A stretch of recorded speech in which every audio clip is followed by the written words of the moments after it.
Yo, welcome back to another episode of On the Spot Sports. And before we get to our guest today, we have a big shout out for Living Sisu. Living Sisu is a platform and app that wants to give you all the tools to have success in your sport. Their main objective is to activate your lifestyle. So it's for active people. Enjoy discounts at companies like BioSteel, 30% off, Body Logics, the Goalie Guild, all his books are discounted. Roan, Lululemon for men, 20% off, online stretching programs with Eccentrics, 1 full month free. They got super silent massage guns, 20% off those. And it's a great quality. It's way less expensive than a Theragun, and it's great quality. So there's so many more discounts that you guys will need to just become a member to see. So they want to provide you with anything you need for success. So come join the community. I'm a part of it. A bunch of other athletes are a part of it. So it's free to join. It takes 20 seconds to get exclusive offers to your sport, and it's definitely worth it. So do us a huge favor and go sign up for Living Sisu's membership. It's free, takes 20 seconds. So go do it, and we'll see you there. Living Sisu is a great company. We know one of the co-founders, Zach Fricali. He's a great guy. He's the co-founder. He does a lot of live streams on Instagram at Living Sisu, with a bunch of elite athletes, and you learn a lot from like the athletes' determination, their resiliency, everything to what made them become successful. So it's been a great experience so far. So go on. I'm gonna leave the link in the description. So go sign up. Yo, welcome back to another episode of On the Spot Sports. I'm Jack, and today's episode we are joined by a very special guest, Orlando Solar Bears goaltender Jimmy Poreda. Jimmy is in his second full season of professional hockey, having played in the SPHL and the Southern Professional Hockey League, the East Coast Hockey League, overseas, and a stint in the American Hockey League for a little bit. Jimmy played in the AHL, the USPHL Premier, and the EHL over the course of his juniors career, and has spent 4 years of NCAA Division III college hockey with SUNY Plattsburgh. So this can be a fun episode. So Jimmy, welcome to the show. I'm very excited to have you on. Yeah, thanks for having me. Should be a blast. Yeah, no problem. But to start things off, like how are things with you? Like it's been a busy stretch for the Solar Bears from what I could see. So like how's everything with you? Yeah, I mean we're in the middle of 5 games in 7 days, so it's a little bit of travel, little hectic, and just trying to maintain the body and recover as good as you can, so you're ready to perform when the time comes. Yeah, so like five games in 7 days. Like what's the travel like? Like are you going far, or are you just mainly staying in Florida in like Jacksonville, Orlando? Like how difficult is this 5 and 7 for you guys? Yeah, so we went up to Savannah on Tuesday, so that's about 4 hours from here. So we drove up day of and played Savannah, and then we traveled 2 hours from there down to Jacksonville after the game. Stayed overnight in Jacksonville, played last night in Jacks, and then came back here to Orlando after the game, and then we had off day today, and then game Friday, game Sunday and Monday all at home. So a little bit of a wild ride. Oh, I gotta love the coast and going 4 and 5, 5 and 7. Just it's a wild ride for sure. Yeah, it's fun though. That's why you play the game. So Yeah, exactly. But like you said earlier, body maintenance and like recovery is huge, especially in these 5 and 7s. So like what do you do to help keep your body ready to go during like all this like stressful travel and just playing the game and being ready to go for the next game? yeah, a lot of it starts from like what you do just on a daily basis. So I try to keep the same routine whether we're home or away, whether it's practice or a game, just to keep my body kind of feeling good and used to the demands that I put on it. And then after practice, after games, if we have the ability to have a cold tub, I'll do that. Like I know at our practice rink we have a really good facility, so we'll cold tub, hot tub, sauna. We have great resources here, so we definitely try to take advantage of that. And then just whatever helps your body feel right. I mean, some guys are a little bit different, and it's a little bit of trial and error as well. So, Yeah, but you do what you can. Yeah, a little bit of everything with the cold tub, hot tub, sauna. You gotta take a full advantage of anytime you have any of those Yeah, accessories available. definitely, definitely. Yeah, but before we get more into Orlando and your professional career, I want to get into your youth hockey days a little bit here. So you grew up in Buffalo, New York. So what was youth hockey growing up for you in New York, in Buffalo? Yeah, so I started skating when I was maybe 2 or 3 years old, so really young. Um, and basically played goalie my whole life. I think I played my first year of my minor as a defenseman because the team only wanted one goalie, and then uh, from there I've been playing goalie ever since. So um, yeah, it just as long as I can remember, I've been a goalie. So that's kind Yeah. of how it goes. What made you fall in love with the position of goaltending? I'm not sure.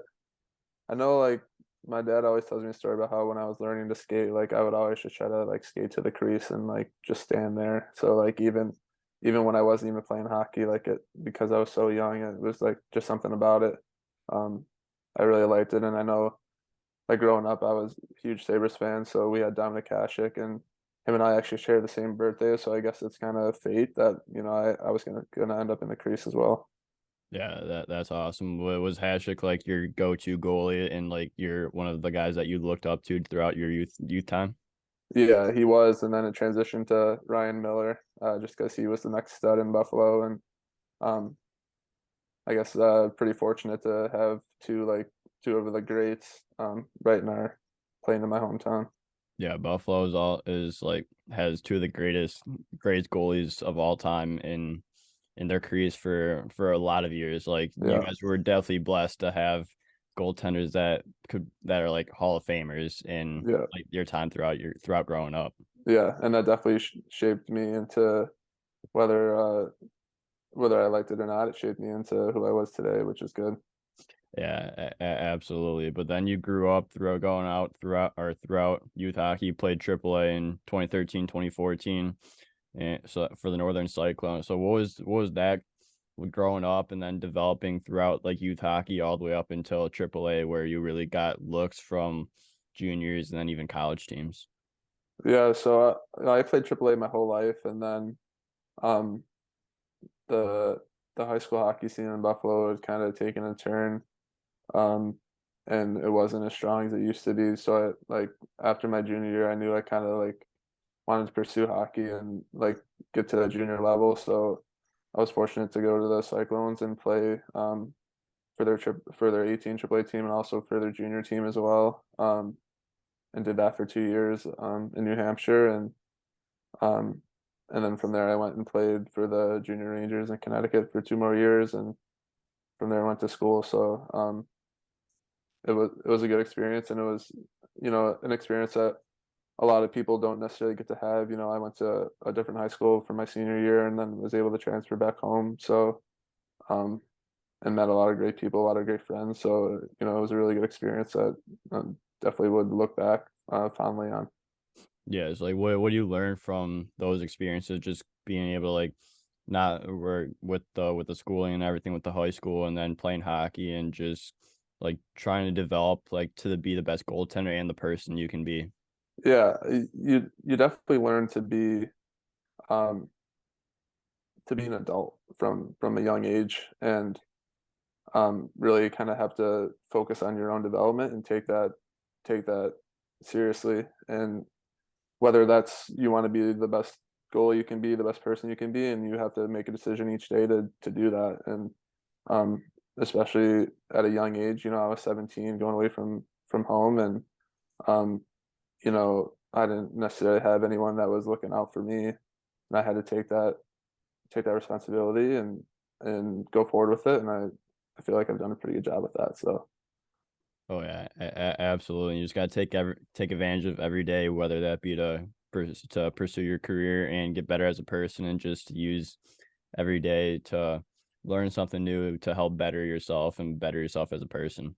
exactly, each day you just try to be the best person you can be, um, and that's all you can do. And whether that's on the ice or just being, the best brother, the best son, the best friend you can be, and all those things are important to me. And if it's important to you, then you're gonna put your whole heart and mind towards that. Yeah, exactly. I love that. I love that. Like nothing better than that. And then you go throughout youth hockey. Like, do you have like a favorite moment throughout your youth hockey career that you look back on fondly and you're like, this is like the moment like of my youth hockey that I will remember forever? I think there was one moment. I think it was a Bantam major, so we're in the state tournament. So that would be like a U14 year. Yeah. Um, and we were in the semifinals, and we were in Syracuse. We were playing against our rivals, like the Buffalo Regals, Junior Sabres, and we hadn't beaten them the whole year. And now we're playing them in the semifinals, and we ended up beating them in the semis, and it was pretty much a huge party, and it was a huge relief. And it was just one of those things that like we hadn't beaten them the whole year, and it's one of those moments that like I still will definitely remember. And that was definitely a pretty cool moment. Those are always the best memories when you don't beat a team like all season and then come playoff time, like better than anyone that playoff time's a different breed and it's a new season. So just to beat that team that you guys didn't have a lot of success against in the regular season to beat them in the semifinals, like that's just a huge moment for any team that has to go through that fate.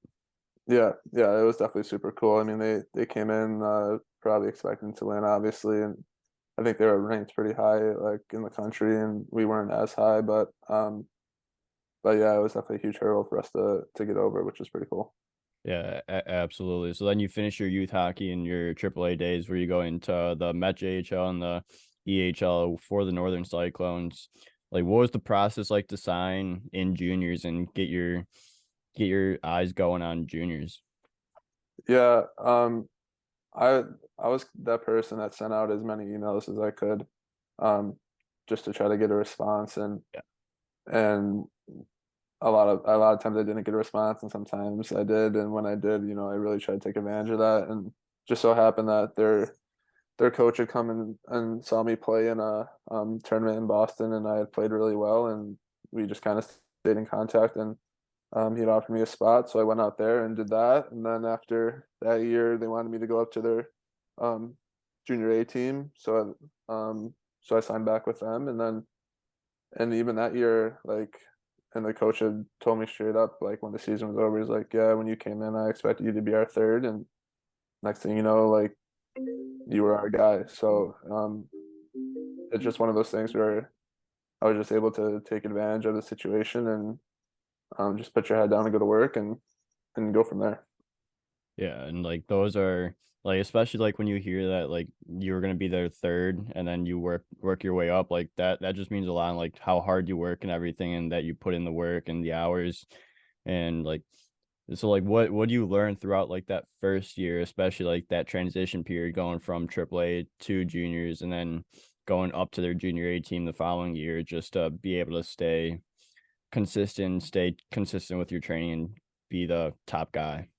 Yeah, again, you kind of have to like take ownership of your development and because a lot of times there isn't a goalie coach or the head coach isn't a goalie guy, so like you either have to get on the ice early and get some guys so you can, get your work in or stay on the ice late and get your work in. And, that's what I did for a while. And if you asked any of my teammates or asked my coach, like they could verify that. And there was times where, I remember we got back from a road trip at like midnight and I was back on the ice at like 7, 8 in the morning the next morning because that's the only time we were going to be able to get ice that day. Just because I knew I needed to have a couple things that I wanted to work on and get my work in for that day. Um, because like my biggest thing is like when you put the work in like leading up to the game, that's how you're gonna have confidence and that's how you're gonna have success because you put in all the work to put yourself in the best spot to succeed. So that's kind of my motto, and I still kind of follow that today. Yeah, and like it just helps you like trust that like you said, trust everything that you've done, trust your training, and trust and like have that like belief in yourself that you've done everything it takes at practice and off ice stuff to help you succeed when it's game time and just to be able to give your team the best chance to win. Yeah, and then when it comes to the game, you're just out there having fun and competing, and there's nothing to worry about.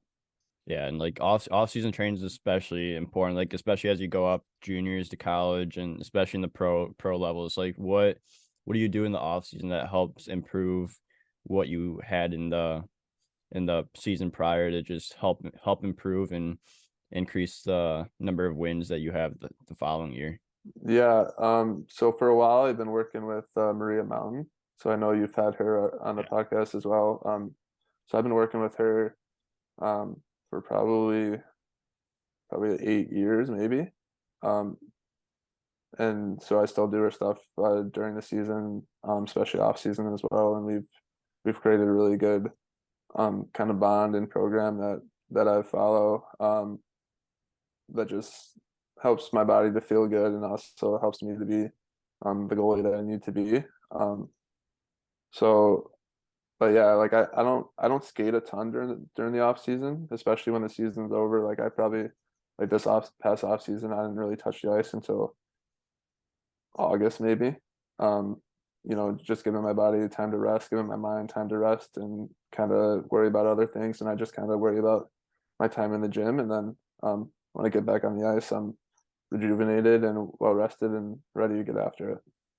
Yeah, and like that's the most important thing for the off season since you're on the ice every day for what 5 6 months of the season and you just need especially when it takes a toll on like your hips groins everything like you just need a break to reset especially like the mind like needs a break from the goaltending duties I would say and just to be Yeah, able to get in there and just feel rejuvenated like you said and yeah, come August when you do skate.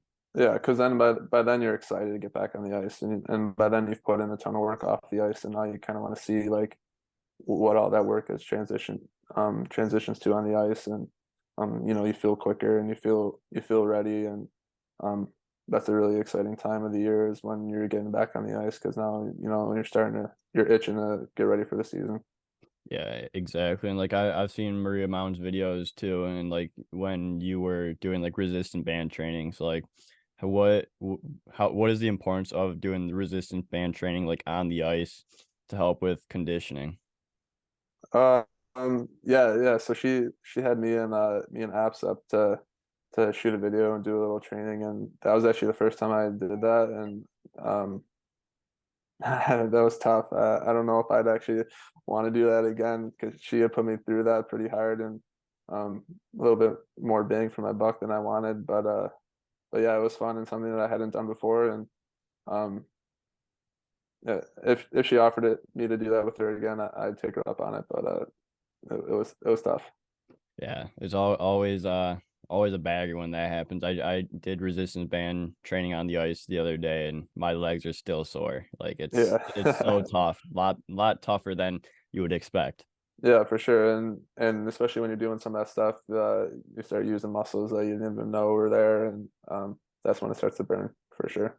Oh yeah, absolutely. But then as you go up the junior hockey ranks, you then begin after the Northern Cyclones, you go to the Kinetic Junior Rangers and the USP.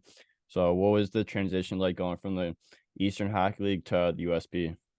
Um, so that was another thing that kind of just happened. When I left the Cyclones, I knew I kind of wanted to move up to a better league and tried my hands at the BC, tried my hands in the NA, and couldn't really find a place to stick. So I ended up with the Rangers. Say maybe October, I think I got there. So maybe like a month, 2 months after the season had started. Um, and then by the time the season ended, they knew they wanted me back for the following year, and that was going to be my age out year to be the guy. And I really took advantage of that opportunity. And I liked my spot there, and I liked the resources we had. And when I went back, I was going to make sure I was going to make that worth it, um, and I had a pretty good year. And a lot of fun with the team as well. Yeah, and you played 12 games your first year in Connecticut, and then you played 37 being the guy in your age out year. So like what did you learn? Was that like when you really started to learn that you had to take care of your body, especially since you did play 37 games in your age out year and it's important to take care of your body? Yeah, that was each year I felt like I kind of added a new something to my either pre-game or pre-skate or restorative after my skate, and that was the first time that I really like started to feel like I needed to do something more to take care of myself. I wasn't a 13, 14-year-old kid anymore with just like unbelievable muscles that could just handle anything. So I really needed to kind of dial that in a little bit. And even today, I still am adding some things, taking some things away, and just kind of again trial by error to um see what works best and how most importantly how you feel so you can perform your best as well. Yeah, and ever ending cycle. It's just always continuing to either change or adding something, dropping something, like you said, just see whatever feels right for you to help you succeed on the ice. Yeah, just like your game evolves, your off ice stuff has to evolve as well. And again, just so your body can feel its best, so then you can perform its best, and you don't have to worry about how your body's feeling or anything like that. Yeah, and like yeah, exactly. And throughout your time in the USP, you made playoffs your age out year where you played in 3 playoff games. Like, what was playoffs like in the USP? Because it's a different breed in playoffs, and everyone's rejuvenated, and it's a whole new style of hockey.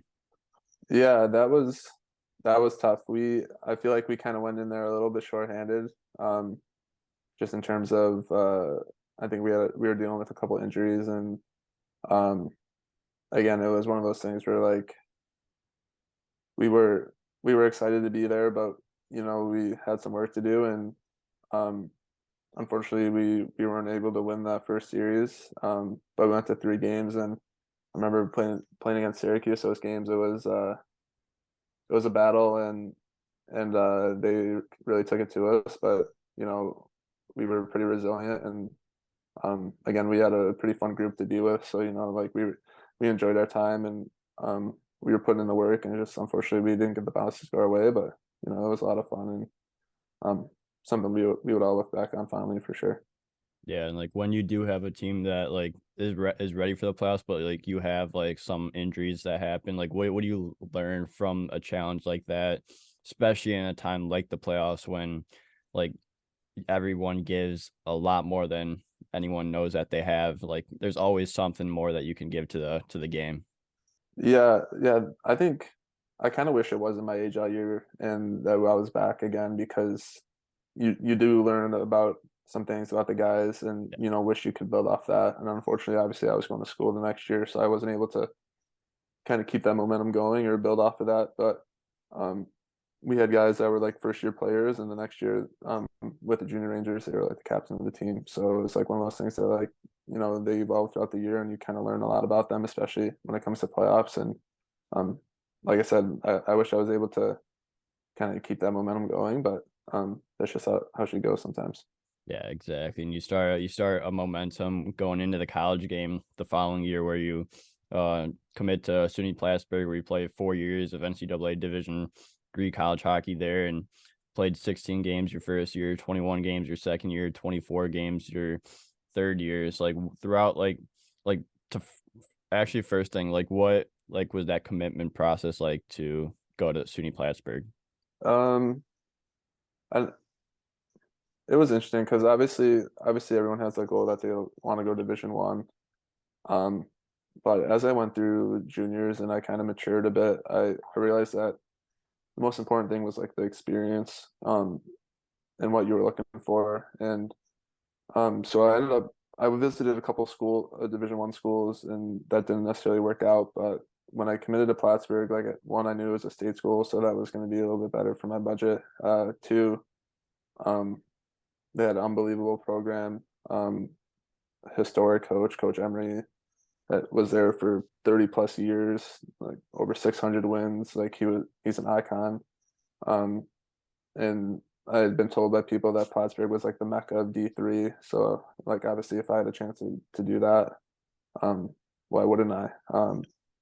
And even after I had committed there, I had gotten an offer to go to a lower end Division 1 school, and I said no, just because I knew if I went to Plattsburgh, I was going to have a really good chance to play and play a lot, and enjoy my time. And we were playing in front of 1,500 fans a game at home, and something that even some D1 schools don't even get. So I knew like experience wise, I was gonna, and for my development, like just being able to play a lot of games is gonna be great as well. Yeah, and Division 3 college hockey is still very good hockey. Like Division 3 schools can beat up on some Division 1 schools. So it's like especially in the recent years, like every level has gotten so much better. So like it's good to see that Division 3 is getting the love that it deserves because it is really good hockey. Yeah, yeah, you'd be surprised. I mean, and even like our captain here in Orlando, he was a D3 guy as well, and we talk about that a lot actually. But it's it's it's starting to come around, and we'll see as long as the game just continues to build. Hopefully, more and more players will get that opportunity. Oh yeah, and you got your like a fresh start right off the bat where you're playing 16 games in your first year as a freshman, which doesn't happen very often. So like, what were the experiences and the development that you took throughout that first year, especially since you were playing and not riding the bench the entire time?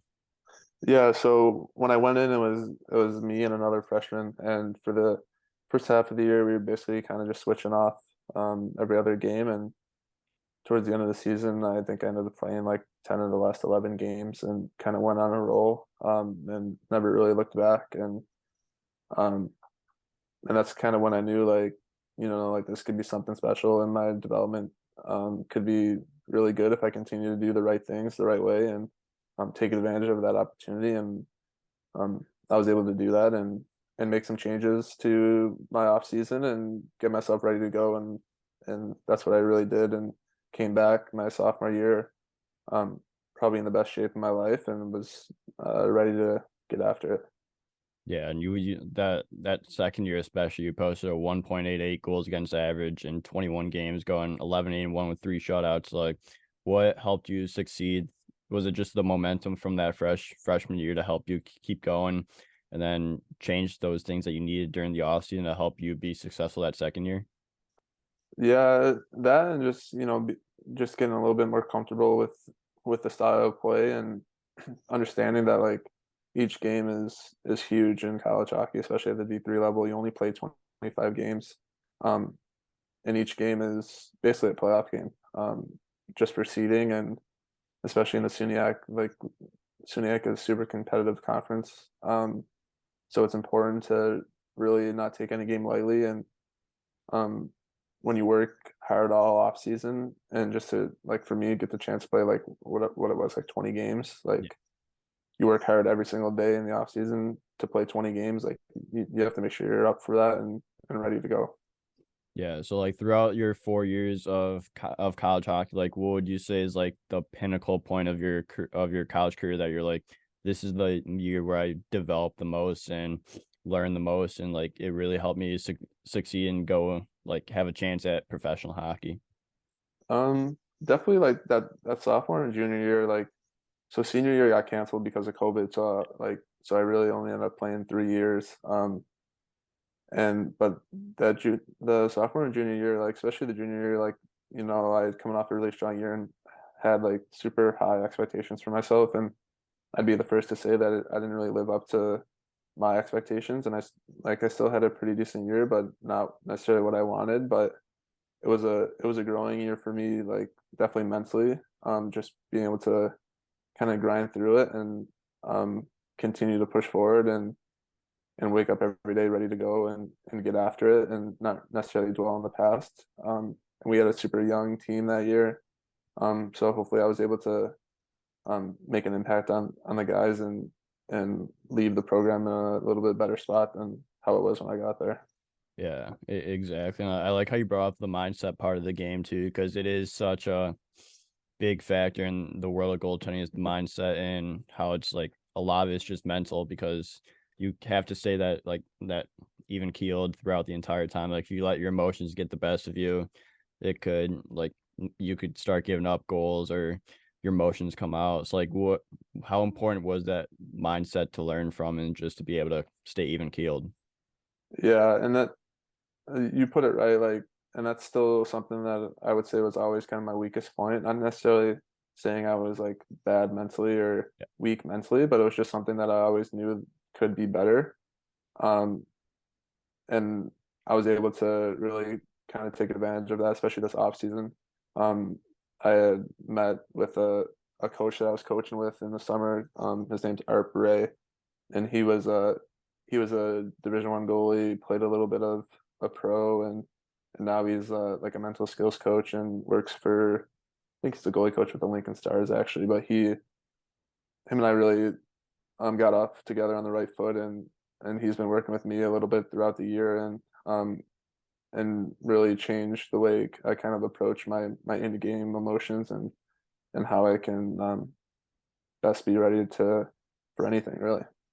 Yeah, that's a great point. Like, so do you have like any like positive like reinforcements that you do throughout the game? Like mine is just or like anchor points. Like mine's just one shot, one save, stay loose and have fun. Like, do you have like one of those?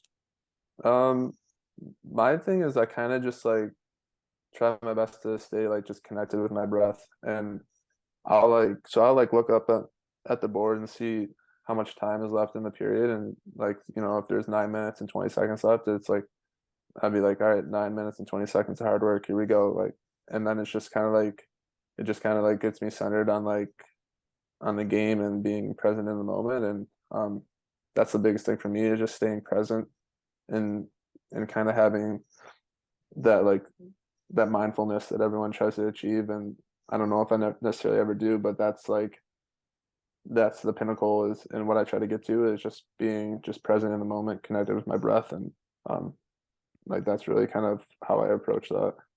Yeah, that's one of the more like important things that I've learned is just staying in the present moment. Because like as soon as you get like a little bit off track or think about like a game before where you had a bad game or something, gave up 6, 7 goals, what do you think is going to happen that game? You're probably going to give up 6 or 7 and Yeah, start thinking about every mistake that you've done, and goals are going to go in that shouldn't. So you just got to have that just that mindfulness and that present and that time in the present moment instead of just focusing on anything else but the actual play that's in front of you.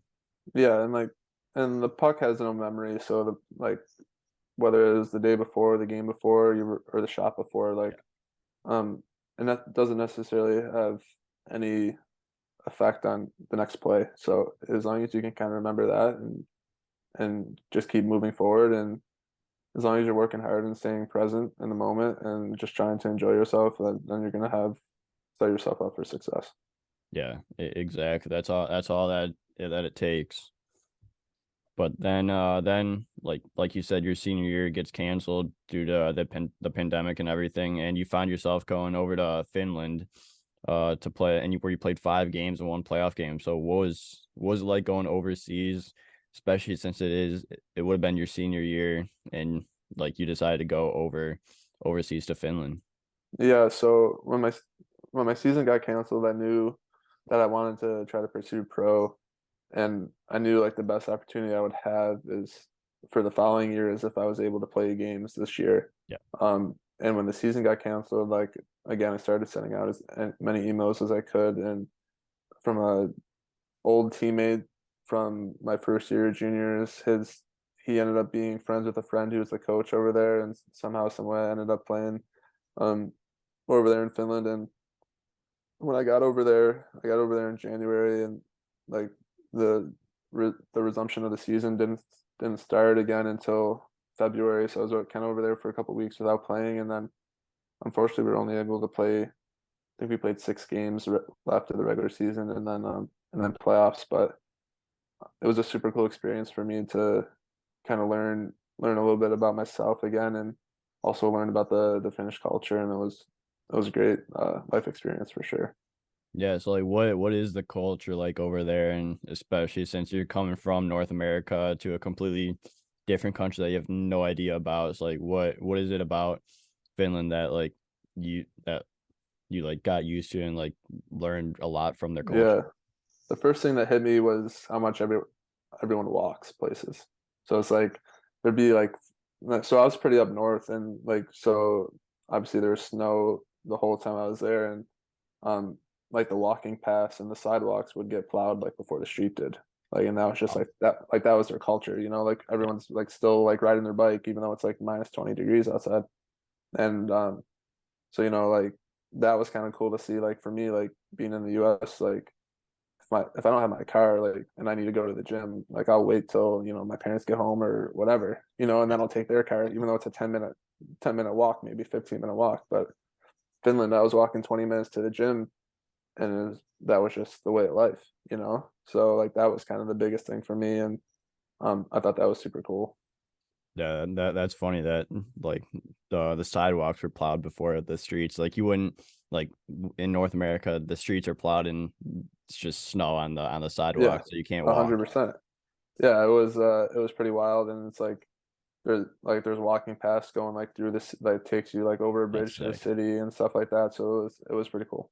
Yeah, that's awesome. A different like culture to see, and like I'm sure you learned a lot from it, and like sure you were loving it too, and you're able to walk a lot further to places that probably would drive otherwise. Yeah, yeah, it was cool, and I got to see like the Northern Lights, which is something that Oh, like it's so sick.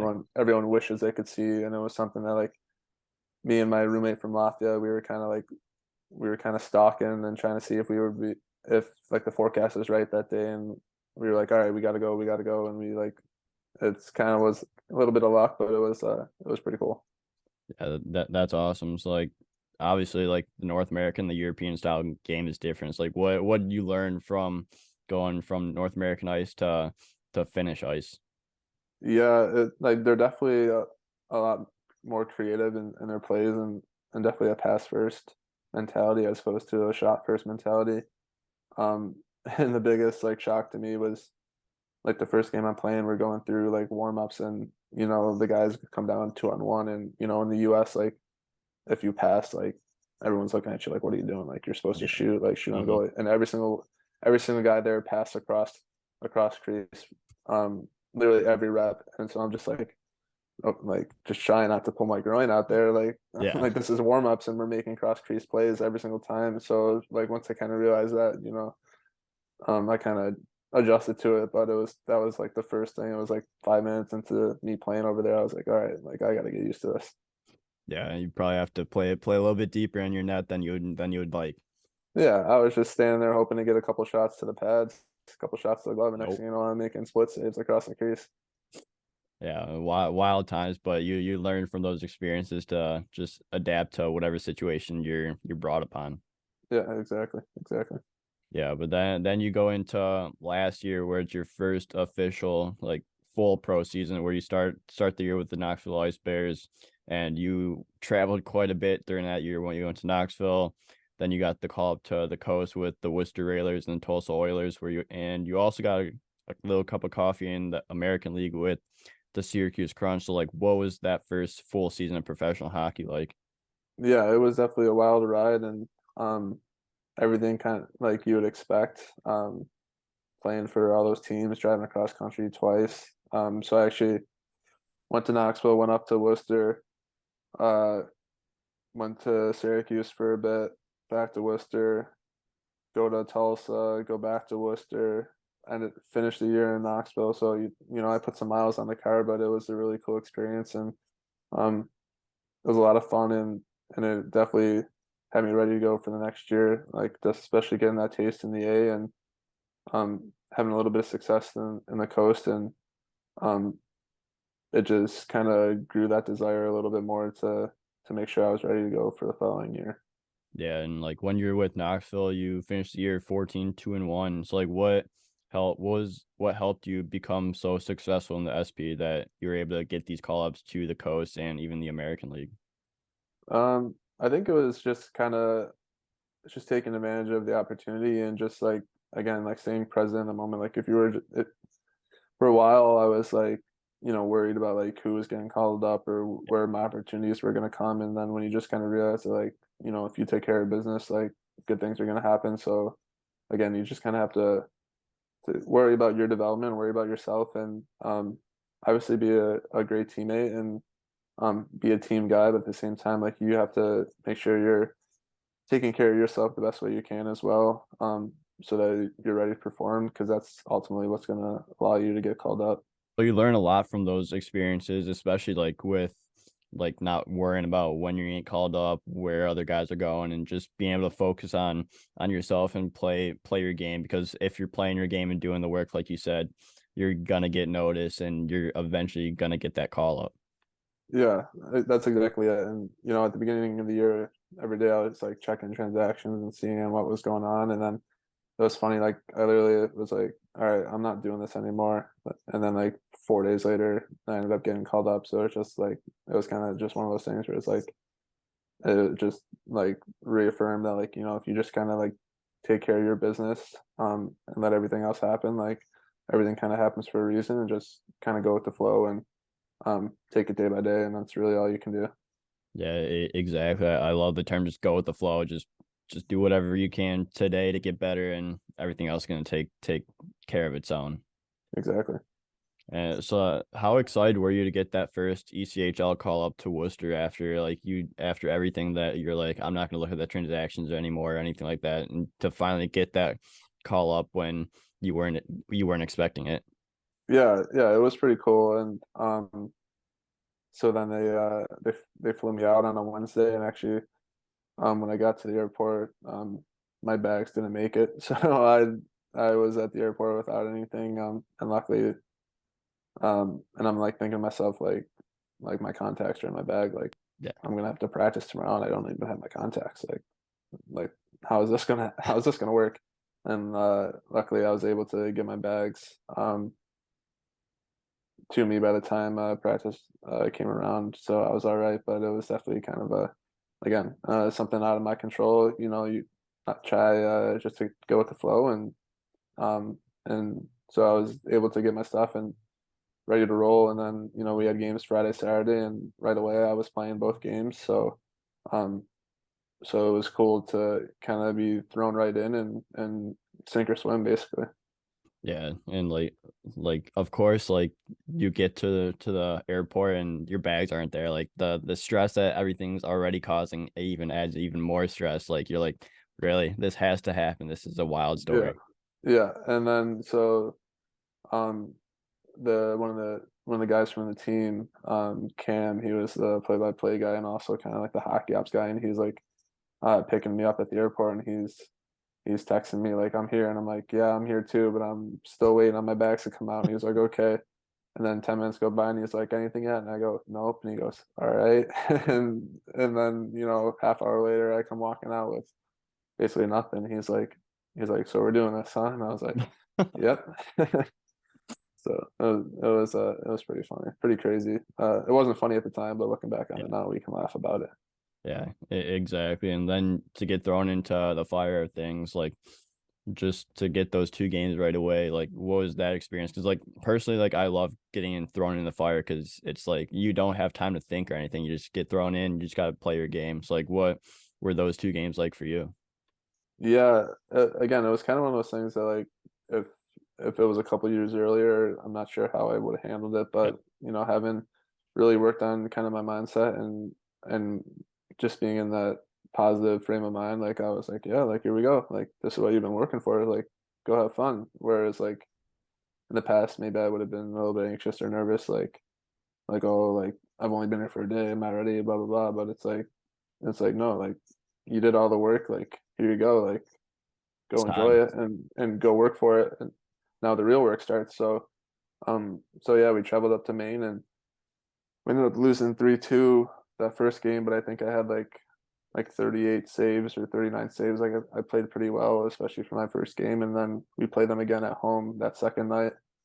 I mean, it was funny. We were wearing Patriots themed jerseys, and I'm from Buffalo, so I'm a huge Bills fan, and Yeah. I hate the Patriots, right? So I'm just like, you got to be kidding me! Like this, what are we doing here? Like I can't stand looking at this thing. And we ended up winning. So like, my first coast win is in like a Patriots jersey, and it still sickens me to this day. But again, it's one of those moments that's like pretty funny and pretty fun to look back on. Yeah, you should have convinced them to just throw in a Bills jersey for you, and that's it.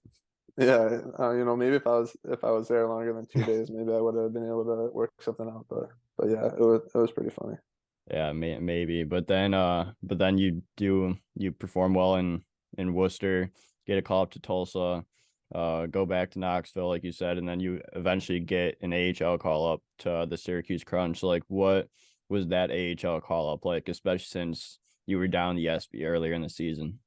Yeah, so we had just came back from Christmas break, and actually the Worcester was going through some COVID at the time too. We just played a game the night before where we had literally like seven forwards and 4D. Wow. So like we were playing like shorthanded, and we didn't play well. I didn't play that great. Like we ended up losing, I think like 5-1. And it was like I was pretty down on it. And Yeah. then the next day we were supposed to play again, and the game got canceled. And then that night, um, I got a text and a call saying that the Syracuse GM was going to call me. So I was like, all right, like here we go. And then next thing you know, I was driving to Syracuse, and I was there for about a week. Because at the time the Lightning goalies had COVID, so both the Syracuse goalies had went up. So now it was me and their third goalie, and fortunately, I wasn't able to get into a game. But again, it was just one of those experiences that kind of like grew that fire in me. Like you can do this. Like you're not out of place. Like I Yeah. practiced with the team 4 or 5 days and felt good about myself and was having some success in practice. So it was another one of those days where it was like kind of reaffirm that like just keep doing the right thing and good things are going to happen.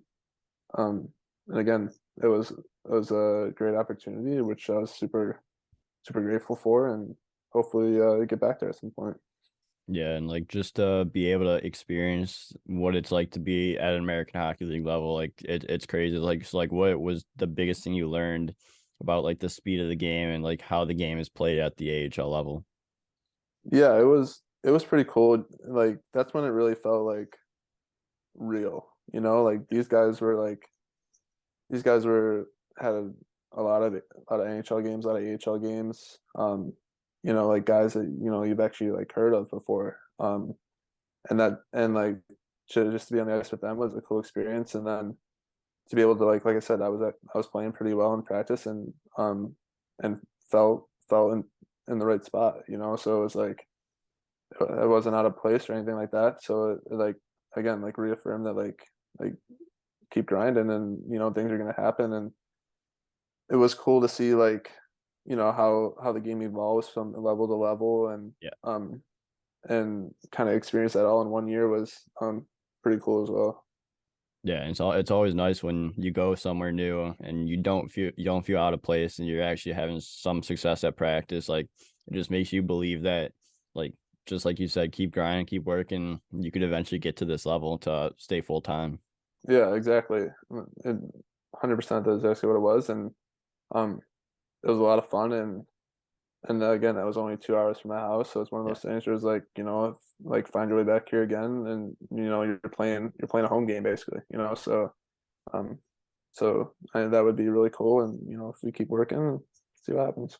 Yeah, exactly. And that's all you can do. So then you go into this year where you start with Knoxville again and you play 5 games there, going 3-1. And ever since then, you've been called up to the Orlando Solar Bears where you played 8 games, going 5-3. So what has this year been like for you? Um, yeah, this year has been a little bit of a wild ride too. So I got called up to Orlando. So this is my second stint here. The first time I was only up for like basically like a day, and was back to Knoxville, and then like a week later, Orlando calls again, and I've been up here ever since. So again, a little bit of a travel, but it's been good, and I can't say enough good things about the guys here in Orlando. It's been a great experience, and it's been a lot of fun, and we've been playing some pretty good hockey as of late. So we keep making that push towards the playoffs, and hope we can find a spot and see what happens. Yeah, exactly. It's like and like you're playing in a warm city right now in Orlando where it probably doesn't get under 60 if like that's the lowest. Like what's it like just living in Florida in the hot summer of or the hot winter of Florida? Yeah, it is pretty cool. I think I've gotten soft a little bit. Like I'm wearing like shorts and sandals to the rink, and it's like I don't know if I could ever play somewhere cold again. Yeah. Like I'm getting used to this, but we have a great spot here, um, and you walk out of the rink and it's 75 degrees outside, and you go and sit by the pool for a little bit and recover with the guys, and um, It's been pretty cool. Yeah, that sounds so nice right now, especially in here. It's 30 degrees and like raining and snowing. So Yeah, better, way yeah, better than over here. yeah. Right now, I think it's like 85 degrees and sunny, and I'm sitting inside. So, Probably gonna go uh, hit the pool after, right? yeah, maybe go sit by the pool and get a little vitamin D. Oh yeah, exactly. Love that. But before we wrap things up here, I have a few more questions for you. So, do you have any tips for goaltenders looking to get to that next level, whether it be juniors to college, college to pro, or literally any level that someone wants to advance to? Yeah, and we kind of touched on it a little bit, but it's literally just like just focus on the day ahead Yeah, and just staying present in that moment and controlling what you can. So many things happen out of our control, and if we get worked up on those, and it starts to take our focus away from what we can't control. So like just really like kind of focusing on yourself, and if something happens that's outside of your control, you just kind of have to let it be and take it for what it's worth and move on and just make the best of the situation because when things happen that are out of our control, it makes our job a little bit harder. But at the end of the day, like we can only do the best that we can. So I know it's kind of a long-winded answer, but kind of just like really just stay present in the moment and whatever happens, happens and just make the best of it. And you do that enough times repeatedly, you're gonna find success. yeah. I love that answer. Like we said before, just stay in the present moment, and everything else is gonna take care of itself if you're putting in the work and doing everything that you need to do to succeed. Yeah, yeah, exactly. Like as long as you're putting yourself in the best position to succeed, putting your best foot forward and um doing what you feel is everything you can to succeed, you're gonna find success at some point, and it might not happen immediately, but you know you do that enough times, and you're gonna be rewarded for it. Yeah, exactly. And now, my final question is like, what's your game day routine? Like when, whether it be home or let's go home. Like, what's your game day routine for a home game? So usually we'll have like a little pregame skate, and then come back, have a little bit of food, and I try to nap from like 12 to 2 ish. And then after that, I wake up and make some chicken and pasta. Then I'll relax a little bit, and then I try to watch like like one episode of something funny, whether it's like Impractical Jokers or Seinfeld, just a little short something to kind of take my mind off of it and put myself in a good mood, and um, then I get ready to go, and I try to get to the rink like probably like 2.5 hours before the game, um, just so I don't feel like I have to rush on anything and can kind of just go at my own pace. Get myself ready to go. Yeah, that's a great routine. And the only bad thing about impractical jokers is just watching one episode. You gotta watch. You got. I find myself just watching two, three, maybe four episodes whenever I turn that on. Yeah, yeah, for sure. And lately, I've been. I know last season I was doing Seinfeld a lot. This year, I kind of been bouncing between the two, um, depending on the day. So, but yeah, like just one episode's tough. But when you're in a little bit of a time crunch, you got to Yeah. do what you got to do. Yeah, exactly. I feel that. But Jimmy, thank you again for coming on the show. I appreciate your time, and I want to wish you the best of luck going forward with the season in Orlando. I appreciate it. Thank you very much.